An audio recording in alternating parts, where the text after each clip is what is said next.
Hello, dear students. In last period, we have seen the poem Song of the Open Road written by Walt Whitman. In last period, we have seen about the poet and the brief summary of the poem. and today we are going to learn the poem. A foot and light-hearted, I take to the open road, healthy, free the world before me. The long brown path before me, leading wherever I choose. Poet says that a foot means rasta. Light-hearted means happily, आनंदाने. I take to the open road. कवी म्हणतो की मोकळ्या मनाने आनंदाने happily मी एका open रोडवर चालण्यासाठी प्रवासासाठी निघालेला आहे. Healthy free the world before me. माझ्या समोर असलेलं जे जग कसं आहे, हेल्दी आहे, फ्री आहे आणि मोकळं आहे. तिथं there are no any types of obstacles, any type of worries, any types of up and downs.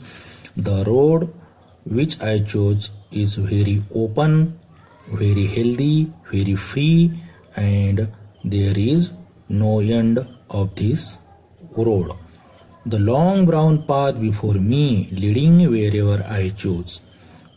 And the road I choose is very long, very brown, and the path is long and brown. The poet's path is long and brown. कवितेचा रस्ताचा road कसा आहे, लांब आणि brown आहे, तपकीर रंगाचा. Reddish is the symbol of, red is the symbol of danger. There are various types of obstacles, there are various ups and downs, there are various worries in the journey of life. When we achieve some aim, some goals, when we want to succeed in our aim, there are various types of obstacles, disturbances, there are various ups and downs, but the poet want to lead this road happily, positively, आणि कवीला तो रस्ता आनंदाने यशस्वीपणे मार्गक्रम करायचा आहे, यशाप्रती जायचा आहे. Now we read the second stanza. Henceforth I ask not good fortune, I myself am good fortune. Henceforth I whimper no more, postpone no more, need nothing, done with indoor complaints, libraries, querulous criticism, strong and content, I travel the open road, the earth that is open road पर्यंत second stanza आहे. कवी म्हणतो या लाईनीमध्ये हेन्सफोर्थ, इथं हेन्सफोर्थचा अर्थ इथून समोर आणि गुड फॉर्च्यून म्हणजे नशीब, दैव, हा त्याचा अर्थ आहे. Henceforth I ask not good fortune, I myself I am good fortune. कवी म्हणतो इथून पुढे मी सुदैवाची, नशिबाची मला गरज भासणार नाही. I myself I am good fortune, आणि मी माझं स्वतःचं नशीब तयार करणार आहे. I have self confidence on me, so I don't need to any help of any destiny. मला कोणाच्या दैवी शक्तीची गरज नाही. मी माझं काम माझ्या स्वतःच्या कॉन्फिडन्सवर, हार्डवर्कवर मी अचीव करणार आहे, प्राप्त करणार आहे. Henceforth I whimper no more, postpone no more, need nothing. तर हेन्सफोर्थचा आपण हा अर्थ पाहिला इथून पुढे. आणि विम्पर म्हणजे make a series of low, weak, sad cries, specially with fear and pain. Means whimper म्हणजे याचा अर्थ की एखाद्या गोष्टीबद्दल रडगाणे गाणे, कुरकुर करणे. तर कवी म्हणतो हेन्सफोर्थ आय विम्पर नो मोर, आता इथून मी विम्पर करणार नाही, रडगाणं गाणार नाही. पोस्टपॉन नो मोर, कुठलंच काम मी पोस्टपॉन करणार नाही, त्याला पुढे ढकलणार नाही. नीड नथिंग, आणि मला याच्यासाठी कोणाचीच गरजसुद्धा भासणार नाही. I am independent to achieve my aim, my goal, to achieve my success. आणि कवी म्हणतो मी माझं ध्येय, माझं यश हे काबीज करण्यासाठी मी कसं आहे, समर्थ आहे. आणि मी माझं कोणतंच काम पोस्टपोन करणार नाही, आत्ताच त्याची सुरुवात करणार आहे. The great saint Kabir, there is a quotation of great saint Kabir. Kabir says that कल करे सो आज कर, आज करे सो अब, पल में प्रलय होएगी, बहुरी करेगा कब. म्हणजे कबीर म्हणतात की एखादं काम तुम्हाला उद्या करायचं आहे ते आज करा, आज करायचं आत्ता करा. कारण आयुष्यामध्ये कधी एखादी गोष्ट नष्ट होऊन जाईल किंवा कधी मोठा धोका समोर येईल हे आपल्याला सांगता येणार नाही आणि आपलं काम ते तिथंच अर्धवट राहील. म्हणून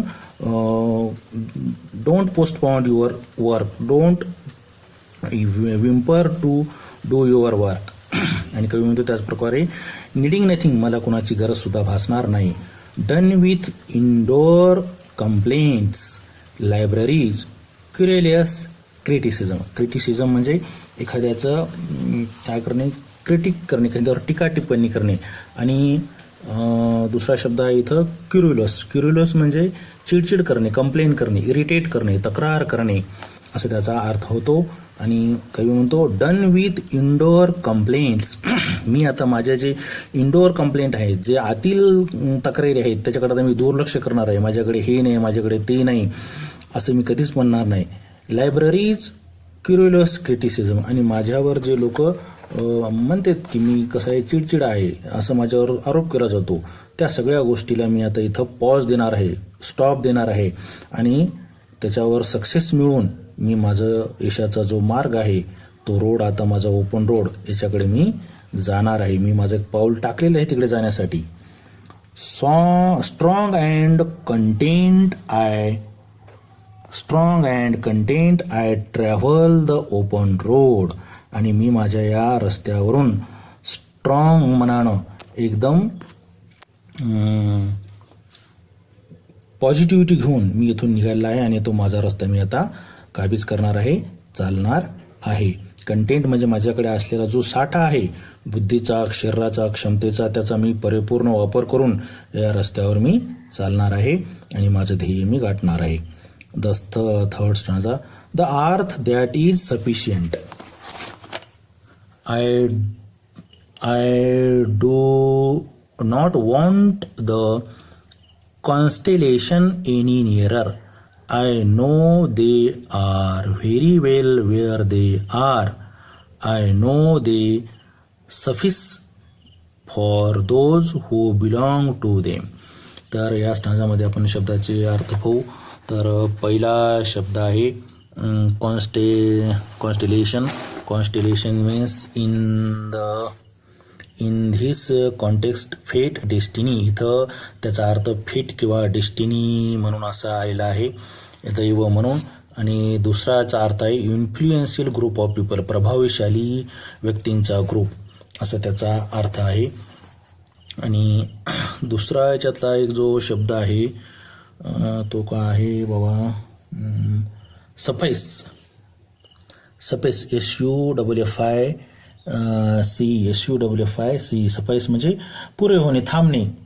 आता एखाद्या गोष्टीबद्दल इनफ होणे, आता एखादी गोष्टी पुरेशी होणे असं याचा अर्थ आहे.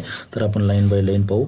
The earth that is sufficient. I do want the constellation nearer. कवी काय म्हणतो, ही पृथ्वीच मला सफिशियंट आहे माझं ध्येय गाठण्यासाठी. हे नॅचरल जे गोष्टी आहेत, जी आपली अर्थ आहेत, तेच माझ्यासाठी सफिशियंट आहे माझं यश मिळवण्यासाठी.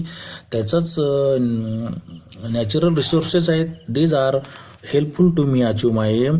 I don't want to need of constellation. कुठल्याही डेस्टिनीची, कुठल्याही एखाद्या पॉवरफुल व्यक्तीची मला माझी गरज पडणार नाही, पॉवरफुल ग्रुपचा मला गरज पडणार नाही, कुठल्या फेटचा मला नशिबाचा गरज पडणार नाही. कशासाठी? To achieve my aim, to go on the open road and to achieve my aim. आणि कवी म्हणतो मला ही पृथ्वी आणि नॅचरल रिसोर्सेस आहेत, these are sufficient to me to succeed in my life, succeed in my journey of life. I don't want to help of influential people, powerful people or any type of destiny. I know I know they are very well where they are. ते जे लोक आहेत ते खूप चांगले आहेत, ते त्यांच्या ठिकाणी खूप मजबूत आहेत, परंतु मला त्यांची गरज नको. I know they suffice for those who belong to me. बस, परंतु आता मला इनफ, आता मला त्यांची गरज नाही. जे माझ्याशी संबंधित आहेत, जे अदर सोर्सेस आहे, इतर लोक, त्यांची मला काही गरज भासणार नाही. परंतु जे नॅचरल गोष्टी आहेत त्याच्या जोरावर मी काय करेल, माझं यश संपादन करेल. या कुठल्याच लोकांची मला गरज भासणार नाही आणि सफिस इनफ, आता पुरे झालं, मी यांची मदतसुद्धा मिळवून घेणार नाही. असा हा तिसरा स्टांजा आहे. आता आपण चौथा स्टांजा पाहू. Still here I carry my old delicious burdens. I carry them men and women. I carry them with me wherever I go. I swear it is impossible for me to get rid of them. I am filled with them and I will fill them in return. कवी काय म्हणतो, still I hear carry my old delicious burden. आणि कवी काय म्हणतो, मी पुरेसा आहे, मला मी समर्थ आहे कशासाठी, टू कॅरी करण्यासाठी. काय कॅरी करण्यासाठी, त्याचं डेलिशियस बर्डन. डेलिशियस म्हणजे खूप चांगले, एक मधुर असं त्याचा अर्थ निघतो, प्रेमळ असं त्याचा अर्थ आहे. आणि बर्डन म्हणजे ओझे. मी माझं जे डेलिशियस बर्डन आहे, डेलिशियस या शब्दाचा अर्थ येतं ॲक्च्युली प्रेमळ व्यक्तींचं, घरच्या व्यक्तींचं. I carry them men and women. माझ्या जवळचे जे आहेत त्या सगळ्यांना मी सोबत घेऊन जाणार आहे, त्यांचं ओझं वाहणार आहे. I carry them with me wherever I go.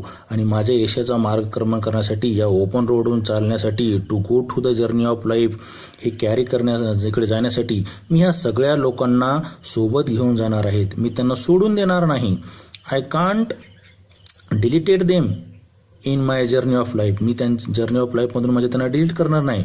But I carry the delicious burden. आणि कवी म्हणतो त्याला, तो डेलिशियस बर्डन मी घेऊन जाणार आहे.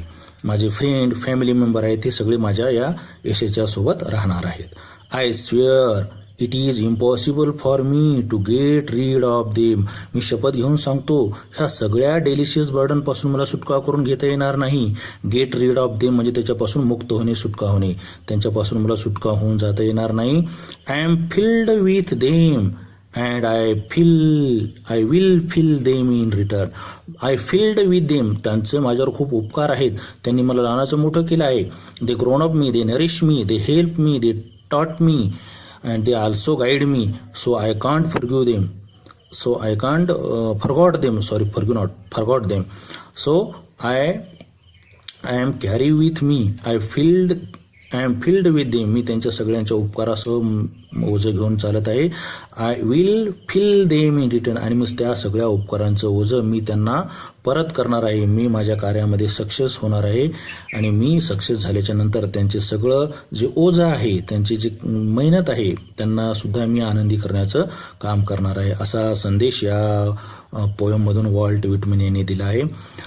सो आशा करतो की तुम्हाला ही कविता आवडली असेल आणि पुढच्या पिरियडमध्ये आपण नेक्स्ट कविता पोएमबद्दल पाहू. If you have any queries, any problems, please ask me on my WhatsApp number. Thank you.